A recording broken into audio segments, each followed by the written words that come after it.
High guys, എല്ലാവർക്കും coding ആശാൻ്റെ പുതിയൊരു വീഡിയോയിലോട്ട് സ്വാഗതം. നമ്മളിപ്പോൾ ഏകദേശം കുറേ കാലമായി വീഡിയോസൊക്കെ ഇട്ടിട്ട് അല്ലേ. ഈ ഒരു കാര്യം തന്നെയാണ് ഇപ്പോൾ നമ്മളെല്ലാ വീഡിയോസിലും പറയുന്നത്. എന്താ ചെയ്യുന്നത്, കൺസിസ്റ്റൻ്റ് ആയിട്ട് അങ്ങോട്ട് വീഡിയോസ് പോസ്റ്റ് ചെയ്യാൻ കഴിയുന്നില്ല. അപ്പോൾ നമ്മൾ കൺസിസ്റ്റൻ്റ് ആയിട്ട് വീഡിയോസ് പോസ്റ്റ് ചെയ്യാൻ ശ്രമിക്കാമെന്ന് പറയാമെന്നല്ലാതെ ഉറപ്പ് നൽകാൻ കഴിയുന്നില്ല. അപ്പോൾ ഏതായാലും ശ്രമിക്കാം. അപ്പോൾ ഈ ഒരു കാര്യം പറയണമെന്നല്ല നമ്മളിപ്പോൾ ഈ ഒരു വീഡിയോയിലോട്ട് വന്നിട്ടുള്ളത്. നമ്മൾ 7th വീക്ക്, അതായത് പ്രോട്ടോടൈപ്പിൽ എനിക്കുണ്ടായിട്ടുള്ള 7th വീക്ക് എങ്ങനെയൊക്കെ ഉണ്ടായിരുന്നു, 7th വീക്കിനെ കുറിച്ച് സംസാരിക്കാനാണ് നമ്മൾ ഈ ഒരു വീഡിയോയിലോട്ട് വന്നിട്ടുള്ളത്. പണ്ട് ചാക്കോമാഷ് പറഞ്ഞ പോലെ ആദ്യം പഠിത്തം എന്നിട്ട് മതി കണ്ടുപിടുത്തം എന്ന് പറയില്ലേ. ആദ്യം പഠിത്തം, അത് കഴിഞ്ഞു മതി കണ്ടുപിടുത്തം, ഓട്ട കണ്ടുപിടുത്തം. അതുപോലെ ആയിട്ടുണ്ട്. നമ്മളിപ്പോൾ ഏകദേശം ഒരു പഠിത്തമൊക്കെ ഇപ്പോൾ കഴിഞ്ഞു എന്നല്ല, ഏകദേശം ഒരു ആവറേജ് ബേസിക് കാര്യങ്ങളൊക്കെ നമ്മൾ പഠിച്ചിട്ടുണ്ടെങ്കിൽ അതൊക്കെ വെച്ച് നമ്മൾ ഒരു കണ്ടുപിടുത്തം നടത്തുക. അത് പ്രൊജക്റ്റ്, നമ്മൾ പ്രൊജക്റ്റ് വീക്കിലോട്ട് എൻ്റർ ആയിട്ടുണ്ട്. അപ്പോൾ 7th വീക്ക് അല്ലെങ്കിൽ 7th വീക്ക് എന്ന് പറയുന്നത് കംപ്ലീറ്റ്ലി പ്രൊജക്റ്റ് പ്ലാനിങ് വീക്കാണ്. അപ്പോൾ നമുക്ക് ഈ ഒരു 7th വീക്കിനെ കുറിച്ച് ഡീറ്റെയിൽ ആയിട്ടൊന്ന് സംസാരിക്കാം. നേരെ വീഡിയോട്ട് പോകാം.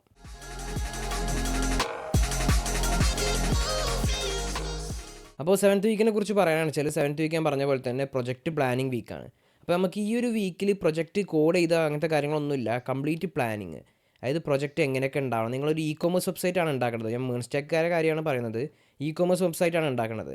അപ്പോൾ ഈ ഒരു ഇ-കൊമേഴ്സ് വെബ്സൈറ്റിനെ കുറിച്ചുള്ള കംപ്ലീറ്റ് പ്ലാനിങ്, അതായത് A to Z പ്ലാനിങ് നിങ്ങൾ ഈ ഒരു വീക്കിൽ നടത്തണം. അപ്പോൾ ഈ ഒരു വീക്ക് തന്നെ ഈ ഒരു പ്ലാനിങ്ങോട് കൂടി നിങ്ങൾ പ്രൊജക്റ്റിൻ്റെ ഒരു ഓവറോൾ ഐഡിയ നിങ്ങൾക്ക് കിട്ടും. ഈ ഒരു ഐഡിയ വെച്ചിട്ട് വേണം നിങ്ങൾ ഈ ഒരു 8th വീക്ക് മുതൽ പ്രൊജക്റ്റ് കോഡ് ചെയ്ത് തുടത്താൻ.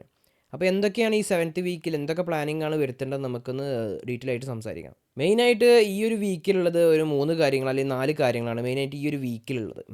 അപ്പോൾ ഫസ്റ്റ് കാര്യം ഫിഗ്മ വെച്ചിട്ട് നിങ്ങൾ പ്രൊജക്റ്റിൻ്റെ ഒരു ഓവറോൾ ഡിസൈന് മൊത്തം ഉണ്ടാക്കുക. അപ്പോൾ ഡിസൈൻ ഉണ്ടാക്കുക, അതാണ് ഈ ഒന്നാമത്തെ ടാസ്ക് ആയിട്ടുള്ള ഫിഗ്മ ടാസ്ക് ആയിട്ട് വരുന്നത്. അപ്പോൾ ഈ ഒരു ടാസ്കിൽ പലർക്കും ഡിസൈനിങ് അറിയാത്തവരുണ്ടാവും, ഡിസൈനിങ് ഇതുവരെ ചെയ്യാത്തവരുണ്ടാവും, അങ്ങനത്തെവരൊക്കെ ഉണ്ടാവും. അപ്പോൾ അവർക്കൊക്കെ ഒരു ടെംപ്ലേറ്റ് എടുക്കാൻ പറയുന്നുണ്ട്. അപ്പോൾ ടെംപ്ലേറ്റ് എങ്ങനെ എടുക്കാമെന്ന് വെച്ചാൽ നിങ്ങൾ നേരെ ഗൂഗിളിലോട്ട് പോവുക.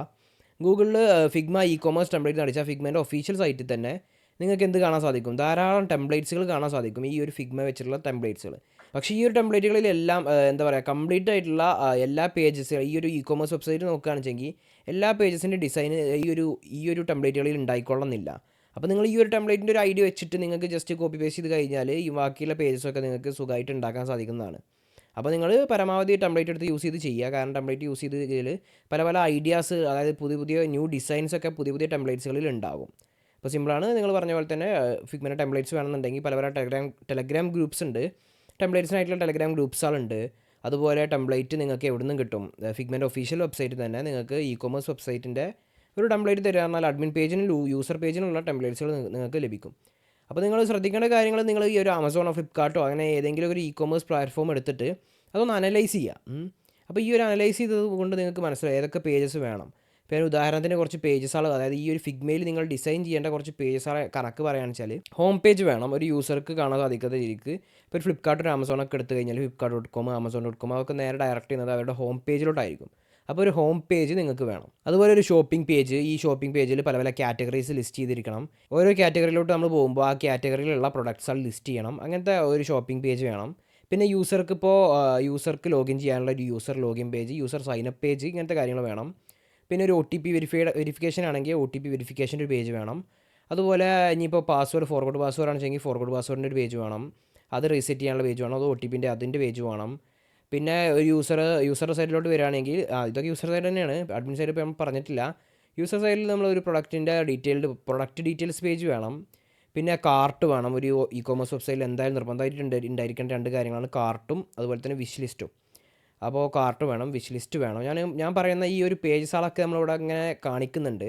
അതുപോലെ തന്നെ ഞാൻ മൊത്തം പേജസ് ഏതൊക്കെ മൊത്തം പേജസ് വേണമെന്ന് ലിസ്റ്റായിട്ട് ഞാൻ ഒരു PDF ഉണ്ടാക്കി താഴെ ഡിസ്ക്രിപ്ഷനിൽ കൊടുക്കാം, ഇവിടെയും പാസ് ചെയ്യാം. ഓക്കെ, അപ്പോൾ നമ്മൾ കാർട്ട് വേണം, വിഷ് ലിസ്റ്റ് വേണം. ഇനിയിപ്പോൾ ഒരു യൂസറുടെ പ്രൊഫൈൽ പേജ് എടുക്കുകയാണെന്ന് വെച്ചെങ്കിൽ ഈ യൂസർക്ക് പ്രൊഫൈലൊക്കെ എഡിറ്റ് ചെയ്യാൻ കഴിയണം, അഡ്രസ്സുകൾ ആഡ് ചെയ്യാൻ കഴിയണം. അതുപോലെ ഓർഡേഴ്സ് കാണാൻ സാധിക്കണം, ഓർഡേഴ്സ് ക്യാൻസൽ ചെയ്യാൻ സാധിക്കണം. ഇനി റിസീവ് ആയ ഓർഡർ ആണെന്ന് വെച്ചാൽ റിട്ടേൺ ചെയ്യാനുള്ള പേജ് വേണം. അങ്ങനെ റിവ്യൂ റൈറ്റ് ചെയ്യാനൊരു പോപ്പപ്പ് പേജ് വേണം. പിന്നെ OTPൻ്റെ പേജൊക്കെ നിങ്ങൾക്ക് സെപ്പറേറ്റ് പേജ് ആക്കണമെങ്കിൽ ഒരു പോപ്പപ്പ് ആക്കിയാലൊക്കെ മതി, അങ്ങനെയൊന്നും കുഴപ്പമില്ല. ഇനി പ്രൊഡക്റ്റ് കാർട്ടിൽ നിന്ന് ചെക്കൗട്ട് ചെയ്തതിന് ശേഷം ചെക്കൗട്ട് പേജ് വേണം. പിന്നെ ഒരു ഓർഡർ കൺഫേം ആയിട്ടുള്ള ഓർഡർ കൺഫർമേഷൻ പേജ് വേണം. പിന്നെ ഒരു 404ൻ്റെ പേജ് നോട്ട് ഫൗണ്ടിൻ്റെ ഒരു പേജ് വേണം. പിന്നെ ഇപ്പോൾ യൂസർക്ക് പർച്ചേസ് ചെയ്യുമ്പോൾ കൂപ്പൺസ് അപ്ലൈ ചെയ്യാൻ വേണ്ടി കൂപ്പൺസൊക്കെ കാണിക്കുന്ന ഒരു കൂപ്പൺസിൻ്റെ പേജ് വേണം. അപ്പോൾ ഇത്രയും കാര്യങ്ങളൊക്കെ വേണം. ഇനിയിപ്പോൾ എന്തെങ്കിലും പേജസ് ഞാൻ വിട്ടുപോയിട്ടുണ്ടെങ്കിൽ അതൊക്കെ ഞാൻ ഇവിടെ കാണിക്കാം. ഇത്രയും കാര്യങ്ങളൊക്കെയാണ് നിങ്ങൾ യൂസർ സൈഡിൽ നിർബന്ധമായിട്ട് ഉണ്ടാക്കിയിരിക്കേണ്ട കുറച്ച് പേജസാണെന്ന് പറയുന്നത്. അപ്പോൾ ഈ പേജസിൻ്റെ ഒക്കെ ഡിസൈൻ നിങ്ങൾ ഉണ്ടാക്കിയെടുക്കുക. അതൊക്കെ ടെംപ്ലേറ്റ്സ് നിങ്ങൾക്ക് കിട്ടും, പല പല ഡിസൈനുകൾ കിട്ടും.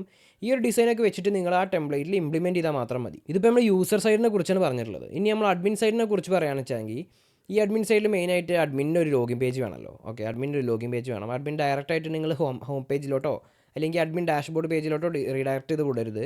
ഡയറക്റ്റ് അഡ്മിൻ പേജ് ആക്സസ് ചെയ്യുമ്പോൾ അഡ്മിൻ്റെ ലോഗിൻ പേജിലോട്ടാണ് പോകേണ്ടത്. പിന്നെ അഡ്മിന് ലോഗിൻ ഡീറ്റെയിൽസ് ഒക്കെ അടിച്ച് നേരെ ലോഗിൻ ആയതിനു ശേഷം അഡ്മിൻ്റെ ഡാഷ്ബോർഡിലോട്ട് പോവുക. അപ്പോൾ ഒരു അഡ്മിൻ്റെ ഡാഷ്ബോർഡ് പേജ് വേണം. ഈ ഡാഷ്ബോർഡ് പേജിൽ നിങ്ങൾക്ക് പല കാര്യങ്ങളും ഇംപ്ലിമെൻറ്റ് ചെയ്യാം. ഈ ഡാഷ്ബോർഡ് പേജിലാണ് നിങ്ങൾക്ക് ഗ്രാഫ് ഇംപ്ലിമെൻറ്റ് ചെയ്യുക. അതായത് മൊത്തം പർച്ചേസുകളൊക്കെ ഇന്ന മാസം ഇത്ര പർച്ചേസുകൾ നടന്നു എന്നിങ്ങനത്തെ ഒരു ഗ്രാഫ് വേണമെങ്കിൽ കൊടുക്കാം. അതുപോലെ തന്നെ നിങ്ങൾക്ക് ടോപ്പ് മോസ്റ്റ് സെല്ലിംഗ് പ്രൊഡക്ട്സുകളെ ലിസ്റ്റ് ചെയ്യാം. പിന്നെ അങ്ങനത്തെ പല കാര്യങ്ങൾ, ഇപ്പോൾ നല്ല നല്ല റിവ്യൂസുകളൊക്കെ നിങ്ങൾക്ക് ഡാഷ്ബോർഡിൽ കാണിക്കണമെങ്കിൽ അങ്ങനെ കാണിക്കാം. നിങ്ങൾക്കിപ്പോൾ ഇനി മൊത്തമായിട്ട് ഇപ്പോൾ ഇനി നിങ്ങൾ ഒരു വർഷത്തെ അല്ലെങ്കിൽ ഒരു മാസത്തെ മൊത്തമായിട്ടുള്ള റിപ്പോർട്ടുകൾ വേണം. അതായത് അതിനൊക്കെ ഡൗൺലോഡ് ചെയ്യാനുള്ളൊരു ഒരു ബട്ടൺ, അങ്ങനത്തെ കാര്യങ്ങളൊക്കെ നിങ്ങൾക്ക് ഡാഷ്ബോർഡിൽ ഇംപ്ലിമെൻറ്റ് ചെയ്യാം. പിന്നെ അഡ്മിൻ സൈഡിൽ വേണ്ട മറ്റൊരു സാധനമാണ് യൂസേഴ്സിനെ ലിസ്റ്റ് ചെയ്യുക. അതായത് കസ്റ്റമേഴ്സിനെ ലിസ്റ്റ് ചെയ്യിപ്പിച്ചാൽ ഈ വേണ്ട കസ്റ്റമേഴ്സിനെ ബ്ലോക്ക് ചെയ്യാൻ സാധിക്കണം.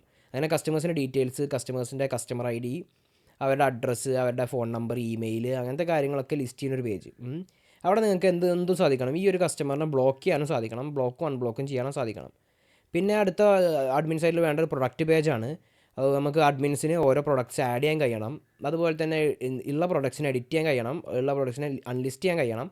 അങ്ങനത്തെ കാര്യങ്ങളൊക്കെ ഈ ഒരു അഡ്മിന് സാധിക്കണം. അപ്പോൾ products management page, user management page, അതായത് കസ്റ്റമർ മാനേജ്മെൻറ്റ് പേജ്, പിന്നെ കാറ്റഗറീസ്, പല പല കാറ്റഗറീസ് ആഡ് ചെയ്യാൻ കഴിയണം. അതുപോലെ ഉള്ള കാറ്റഗറീനെ എഡിറ്റ് ചെയ്യാൻ കഴിയണം. അതുപോലെ തന്നെ ഉള്ള കാറ്റഗറിനെ ലിസ്റ്റ് ചെയ്യാനോ അല്ലെങ്കിൽ ലിസ്റ്റ് ആയിട്ടുള്ള കാറ്റഗറിനെ അൺലിസ്റ്റ് ചെയ്യാനോ സാധിക്കണം. അങ്ങനത്തെ കാര്യങ്ങളൊക്കെ വേണം. അപ്പോൾ category management, product management, customer management, പിന്നെ ഇനി വേറെ വല്ല കാര്യങ്ങൾ എന്തെങ്കിലും ഉണ്ടെങ്കിൽ അതിൻ്റെ ഒക്കെ മാനേജ്മെൻറ്റ് നിങ്ങൾക്ക് വേണം. അപ്പോൾ ഈ ഒരു പറയുന്ന പേജൊക്കെ ഞാൻ എന്ത് ചെയ്യാം, ഇവിടെ ഇങ്ങനെ പാസ് ചെയ്യാം. ഇനി ഞാൻ എന്തെങ്കിലും പേജ് വിട്ടുപോയിട്ടുണ്ടെങ്കിൽ അതൊക്കെ ഇവിടെ കൊടുക്കാം. അപ്പോൾ നിങ്ങൾക്ക് അഡ്മിൻസിൻ്റെ സെറ്റിങ്സ് പേജ് വേണമല്ലോ. അതിൽ നിങ്ങൾക്ക് അഡ്മിൻസിന് അവരുടെ ഡീറ്റെയിൽസ് എഡിറ്റ്, യൂസർമാർ തന്നെ അഡ്മിൻസിന് പുതിയ ഡീറ്റെയിൽസ് എഡിറ്റ് ചെയ്യാൻ സാധിക്കുക. അങ്ങനത്തെ കുറേ പേജസ്. ഇനിയിപ്പോൾ നിങ്ങൾ ഡൈനാമിക് ബാനേഴ്സാണ് നിങ്ങളെ പേജിലുള്ളതെങ്കിൽ, അതായത് ബാനേഴ്സും കസ്റ്റമൈസ് ചെയ്യാൻ പറ്റുന്നുണ്ടെങ്കിൽ, അപ്പോൾ ഒരു ബാനറിൻ്റെ കസ്റ്റമൈസബിൾ പേജായിട്ടുള്ള ബാനറിൻ്റെ കസ്റ്റമൈസബിൾ പേജ് നിങ്ങൾക്ക് അഡ്മിൻ സൈഡിൽ കൊടുക്കാം. അപ്പോൾ ഇത്രയും കാര്യങ്ങളൊക്കെയാണ് ഫിഗ്മയിലുള്ളത്. ഇനി എന്തെങ്കിലും ഞാൻ വിട്ടുപോയിട്ടുണ്ടെങ്കിൽ എൻ്റെ ഫിഗ്മൻ്റെ ലിങ്ക് അല്ലെങ്കിൽ എൻ്റെ ഫിഗ്മൻ്റെ ഒരു മോഡലിൻ്റെ ഒരു കോപ്പി ഞാൻ താഴെ കൊടുക്കാം. പിന്നെ നിങ്ങൾ ശ്രദ്ധിക്കേണ്ട കാര്യം, ഫിഗ്മ ഡിസൈൻ ചെയ്താൽ മാത്രം പോരാ, ഒരു പ്രോട്ടോടൈപ്പ് കൂടി ഉണ്ടാക്കണം. പ്രോട്ടോടൈപ്പ് എന്ന് പറഞ്ഞാൽ നിങ്ങളുടെ വെബ്സൈറ്റ് എങ്ങനെയൊക്കെ റണ്ണാകും എന്നുള്ളതിൻ്റെ ഒരു ഐഡിയ, അതിൻ്റെ ഒരു പ്രോട്ടോടൈപ്പ് എങ്ങനെയൊക്കെ അവിടെ നിൽക്കിയാൽ അവിടേക്ക് പോകും. അതിപ്പോൾ കാർട്ടിൻ്റെ ഐക്കണിൽ നിൽക്കിയാൽ കാർട്ടിലോട്ട് പോവുക, ഇപ്പോൾ ഒരു പ്രൊഡക്റ്റുമ്പോൾ നിൽക്കിയാൽ ആ പ്രൊഡക്റ്റിൻ്റെ ഡീറ്റെയിൽസ് പേജിലോട്ട് പോവുക, ആഡ് ടു കാർട്ടൊക്കെ കാർട്ടിലോട്ട് പോവുക, ചെക്കൗട്ടൊക്കെ ചെക്കൗട്ട് പേജിലോട്ട് പോവുക. അങ്ങനത്തെ ഒരു പ്രോട്ടോടൈപ്പ് നിങ്ങൾക്ക് സൃഷ്ടിക്കാൻ സാധിക്കും. അതൊക്കെ നിങ്ങൾക്ക് ഫിഗ്മയിൽ തന്നെ ഉണ്ടാക്കാം.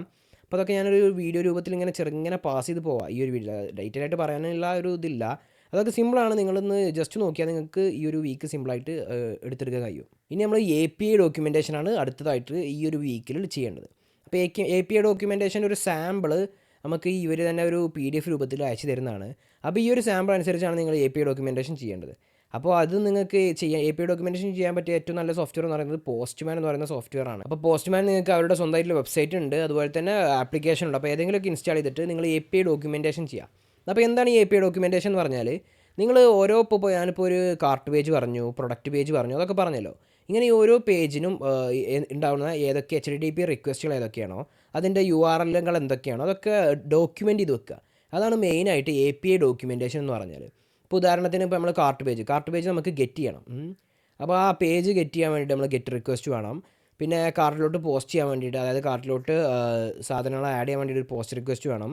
കാർട്ടിൽ ഇപ്പോൾ ഓരോ സാധനങ്ങൾ നമുക്ക് എഡിറ്റ് ചെയ്യാൻ വേണ്ടിയിട്ട് പുട്ടോ പാച്ചോ അങ്ങനത്തെ ഇത് വേണം. അവിടുന്ന് ഡിലീറ്റ് ചെയ്യാൻ വേണ്ടി ഡിലീറ്റ് റിക്വസ്റ്റുകൾ വേണം.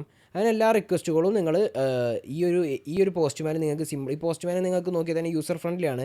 സിമ്പിളായിട്ട് നിങ്ങൾക്ക് ആ ഒരു സൈറ്റിൽ ഉണ്ടാക്കാൻ സാധിക്കും. പിന്നെ പോസ്റ്റ്മാനിൽ ശ്രദ്ധിക്കണം മറ്റൊരു കാര്യം എന്താണെന്ന് വെച്ചിട്ടുണ്ടെങ്കിൽ, നിങ്ങൾ ഫിഗ്മയിൽ എത്രത്തോളം പേജസ് ഉണ്ടാക്കിയിട്ടുണ്ടോ അത്രത്തോളം പേജസിൻ്റെ റിക്വസ്റ്റുകൾ API ഡോക്യുമെൻറ്റേഷൻ നിങ്ങൾ എല്ലാം എവിടെ ചെയ്യണം, പോസ്റ്റ്മാനിൽ ചെയ്യണം. അതായത് ഫിഗ്മയിൽ ഉണ്ടാക്കിയിട്ടുള്ള പേജസുകളൊക്കെ അതിൻ്റെ റിക്വസ്റ്റുകളൊക്കെ നിങ്ങൾ എവിടെ ചെയ്യണം, പോസ്റ്റ്മാനിൽ ചെയ്തിരിക്കണം. അപ്പോൾ അത് മാച്ച് ചെയ്ത് നോക്കും ചാൻസ് ഉണ്ട് ഈ റിവ്യൂസിനൊക്കെ. അപ്പോൾ അത് നിങ്ങൾ എന്തായാലും നിർബന്ധമായിട്ടും ചെയ്യണം.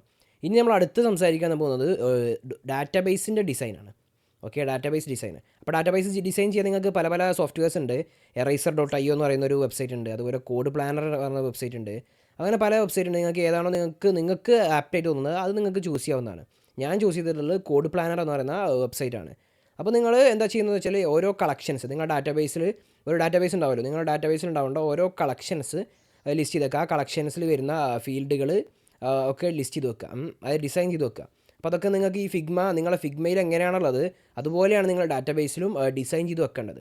അപ്പോൾ അതിൻ്റെ ഒക്കെ ഒരു മോഡൽ അവിടെ പാസ് ചെയ്യുക, എവിടെയെങ്കിലുമൊക്കെ പാസ് ചെയ്യുക, ഡിസ്ക്രിപ്ഷനിൽ കൊടുക്കുക. അത് നിങ്ങൾക്ക് പറഞ്ഞാൽ എത്രത്തോളം മനസ്സിലായിക്കോളം എന്നില്ല. അപ്പോൾ നിങ്ങൾ മെയിനായിട്ട് നോക്കേണ്ട കാര്യം, മെയിനായിട്ട് ഈ ഒരു വീക്കിൽ ശ്രദ്ധിക്കേണ്ട കാര്യങ്ങൾ എന്തൊക്കെയാണെന്ന് വെച്ചിട്ടുണ്ടെങ്കിൽ ഈ അതുപോലെ പോസ്റ്റ്മാൻ, അതുപോലെ കോഡ് പ്ലാനർ, ഡാറ്റാബേസ്, ഈ 3 കാര്യങ്ങൾ മാച്ചിങ് ആണോ എന്ന് ശ്രദ്ധിക്കണം. നിങ്ങൾ ഈ ഒരു ഇവിടെ ഉണ്ടാക്കുന്ന റിക്വസ്റ്റുകൾ വേണം പോസ്റ്റ്മാനിൽ കാണാം. അതുപോലെ ഇവിടെ ഉണ്ടാക്കുന്ന ഫീൽഡുകളൊക്കെ നിങ്ങൾ എവിടെ കാണണം? നിങ്ങളുടെ ഡാറ്റാബേസിൽ കാണണം. ഇപ്പോൾ ഒരു യൂസർക്ക് ഇപ്പോൾ യൂസർ പ്രൊഫൈലിൽ കയറി യൂസറെ ഡീറ്റെയിൽസ് ഒക്കെ ആഡ് ചെയ്യാം. അപ്പോൾ യൂസർ ഓഫ് കോഴ്സ് ഒരു യൂസറിന് ഇമെയിൽ ഉണ്ടാവും, ഒരു യൂസറിന് പാസ്വേഡ് ഉണ്ടാവും, ഒരു യൂസർ നെയിം ഉണ്ടാവും, ഒരു ഇമേജ് ഉണ്ടാവും, പിന്നെ അഡ്രസ്സിന് വല്ല ഫീൽഡ് ഉണ്ടെങ്കിൽ അതുണ്ടാവും, പിന്നെ നിക്ക് നെയിം അങ്ങനത്തെ കാര്യങ്ങളൊക്കെ ഉണ്ടെങ്കിൽ അത് അങ്ങനത്തെ എന്തെങ്കിലും ഉണ്ടാവും. പിന്നെ വേറെ പ്രിഫറൻസുകളൊക്കെ എന്തെങ്കിലുമൊക്കെ നിങ്ങൾ ഫീൽഡുകൾ നിങ്ങളുടെ യൂസർ പ്രൊഫൈലിൽ ആഡ് ചെയ്തിട്ടുണ്ടെങ്കിൽ അത്രയും ഫീൽഡുകൾ എവിടെ വേണം? യൂസേഴ്സ് എന്ന് പറയുന്ന കളക്ഷൻ ഡാറ്റാബേസിൽ വേണം. അതുപോലെ പ്രൊഡക്റ്റിനാണെങ്കിൽ പ്രൊഡക്റ്റിന് ഒരു പേരുണ്ടാവും, ഡിസ്ക്രിപ്ഷൻ ഉണ്ടാവും, അങ്ങനത്തെ കാര്യങ്ങളൊക്കെ ഒരു പ്രൊഡക്റ്റിന് ഉണ്ടാവുമല്ലോ. അപ്പോൾ അത്രയും കാര്യങ്ങളൊക്കെ നിങ്ങൾ എവിടെ കൊടുക്കണം? ഡാറ്റാബേസിൽ ഡിസൈനിൽ കൊടുക്കണം അത്രയും ഫീൽഡുകളൊക്കെ. അപ്പോൾ അത് മാച്ച് ചെയ്ത് നോക്കും അവർ. അങ്ങനെയാണ് നിങ്ങൾ ഈ ഒരു റിവ്യൂ പാസ്സായി പോകുന്നത്. ഓക്കെ, അപ്പോൾ അത് കറക്റ്റ് നല്ല രീതിക്ക് തന്നെ ചെയ്യണം. അപ്പോൾ ഈ ഇത്രയും കാര്യങ്ങളൊക്കെയാണ് ഈ ഒരു 7th വീക്കിൽ ഓവറാൾ ആയിട്ടുള്ളത്. മെയിനായിട്ട് നിങ്ങളുടെ പ്രൊജക്റ്റിൻ്റെ ഒരു ഡിസൈൻ, എല്ലാ ഡിസൈനും കഴിച്ച് നിങ്ങൾ ഈ ഒരു ഡിസൈൻ മാത്രം ഇംപ്ലിമെൻറ്റ് ചെയ്താണ് അങ്ങോട്ട് പോകണം. പിന്നെ അങ്ങോട്ടുള്ള പ്രൊജക്റ്റ് വീക്കിൽ അങ്ങനെയാണ് ഈ ഒരു 7th വീക്കിൻ്റെ കടപ്പൊക്കെ കിടക്കുന്നത്. അപ്പോൾ നമ്മൾ ഒട്ടും വൈപ്പിക്കുന്നില്ല, ഈ വീഡിയോ അവസാനിപ്പിക്കാൻ പോവുകയാണ്. അപ്പോൾ ടെലഗ്രാം ചാനലിനെ കുറിച്ച് ഒന്നും കൂടി ഓർമ്മിപ്പിക്കുന്നു. ഇനി എന്തെങ്കിലും ഡൗട്ടുകൾ ഉണ്ടെങ്കിൽ കുറേ കാര്യങ്ങൾ ഡിസ്ക്രിപ്ഷനിൽ കൊടുക്കുക, അല്ലെങ്കിൽ ഈ വീഡിയോസിൽ എവിടെയൊക്കെ പാസ് ചെയ്തിട്ടുണ്ടാവും. അപ്പോൾ നിങ്ങൾക്ക് ഡിസ്ക്രിപ്ഷനിലും കമൻറ്റ് ബോക്സിൽ നോക്കാവുന്നതാണ് എന്തെങ്കിലും കാര്യങ്ങൾ കൊടുത്തിട്ടുണ്ടോ എന്ന്. ഇനി ഡൗട്ട് ഉണ്ടെങ്കിൽ ടെലഗ്രാം ചാനൽ ചോദിക്കാം. ഓക്കെ, അങ്ങനെ കോൺടാക്ട് ഡീറ്റെയിൽസ് ഒക്കെ കൊടുത്തിട്ടുണ്ട്. അപ്പോൾ ഈ വീക്ക് സുഖമായിട്ട് പാസ്സാവാൻ ശ്രമിക്കാം. അപ്പോൾ ഇത്രയും പറഞ്ഞുകൊണ്ട് നമ്മൾ വീഡിയോ അവസാനിപ്പിക്കാൻ പോവുകയാണ്. Thank you.